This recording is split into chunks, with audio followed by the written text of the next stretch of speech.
So recently, a friend of mine, Fred Stillman, owner and operator of K-Tuk Expeditions, invited me to come out and be a guest presenter on a wilderness winter survival course that he was putting on in the Blue Mountain Birch Cove wilderness area, and I gladly accepted.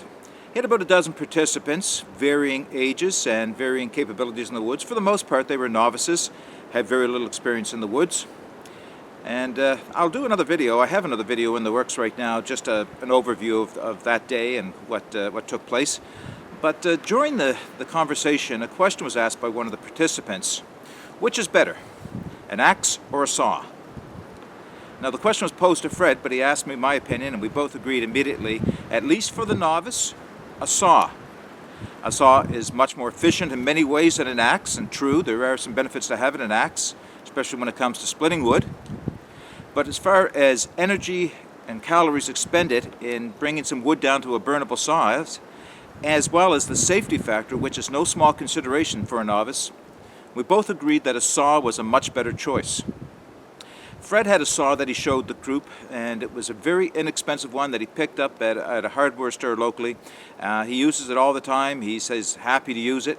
But it got me thinking. I have 3 folding saws, varying expense or varying quality maybe. And I thought, what do you have to have? How good is a saw? How good does a saw have to be? Or how much do you have to spend, basically? I was a little embarrassed because the saw I had that day was a Silky Gonboy 240, which I think was probably almost 10 times as much as Fred paid for his saw. But was it that much better? Well, that's what I thought I'd come out and do today. So I have 3 saws with me, starting with the least expensive, the Fiskars Folding Saw. Now I picked this up a few years ago at Kent Home Hardware, or Kent Hardware in Halifax, Kent Building Supplies actually. I paid $10 for it. Now recently I looked to see if I could find it for $10, and I found it in Home Hardware for a little over $18, and I'll post the prices down below. That's 18 Canadian, of course. And I used this for quite a while. And I didn't feel handicapped by this, and I still don't feel handicapped by this. So there's an inexpensive Fiskars saw. Mountain Equipment Co-op here in Canada. We have one of their stores in Halifax. I picked up one of their Bahcos. Now this is not the Bahco Laplander, but it's virtually identical. It's called the Bahco Pro Series PG-72, and to the best of my knowledge, it has the same tooth pattern, same number of teeth per inch, and therefore is about the same. This one is just a little over $24, almost $25 to purchase.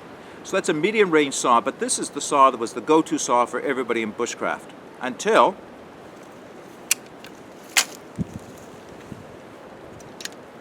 the Silky came along. And I'll talk a little bit more about each of these saws a little later, but the Silky Gonboy, also purchased at Mountain Equipment Co-op. This one is about $52, and again I'll put some information on the screen and in the show notes below. And this has been my main use saw for quite a while now. And it's a beautiful saw, there's no question. There are some peculiarities to using it. You've heard other people say it is a pull saw. The way the teeth are slanted in this direction requires you to put your pressure on the pull stroke and not on the push stroke. In fact, you really are not supposed to put a lot of pressure on the blade at all, because in so doing, and I've done this and come very close to breaking it, there's a good chance, because of the thinness and the flexibility, that you could bind the saw, and if you push too hard, break the saw blade off. So I've come close to doing that, but it hasn't done so. But it took me quite a while to get the hang of using it on the pull stroke. Much more effective, much more efficient, much safer and better for the saw. But is this $52 saw really worth that much more than this $10 saw? Well, I thought what I'd do is I do a little bit of cutting tests, and I have a couple of pieces of seasoned oak here, and they're frozen. They might be a little damp. Hopefully they're not too rotten in the center. And we'll just do a comparison test. I think using the same log for the 3 saws will give somewhat of a comparison. The reason I'm doing this is not to show off the saws that I have, but it's my theory that this $52 saw may well be worth every penny I paid for it, and I do enjoy using it, but is it 5 times as good as this $10 saw? So can you get by? Can you do a good job? Can you get out and enjoy the woods using an inexpensive saw? I believe you can. Let's test that theory out.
Well, as expected, the Silky Gonboy did a good job, and it lived up to its reputation. It cuts efficiently, quickly, cleanly, and it did do a better job than the other two saws.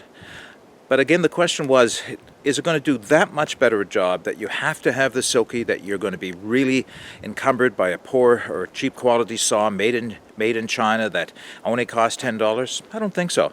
I think you can get by with the inexpensive saws quite well. So don't let the cost of a saw be a deterrent to you to get out into the woods. If all you can afford is an inexpensive saw, then buy that saw. Work with it until you find that you're ready to upgrade to a more expensive saw if you want to. If you don't feel the need to upgrade, then be happy with the one you have. Okay, folks, if this is a video that you enjoyed, I hope that you got something from it. Well, I'd encourage you to subscribe to my channel. I'd encourage you to hit the like button, share it with your friends. Don't forget to hit the notification button so you don't miss any of my future videos as well. And in the meantime, until the next video comes out, get out and explore. Take that path less traveled. It'll make all the difference. Bye for now.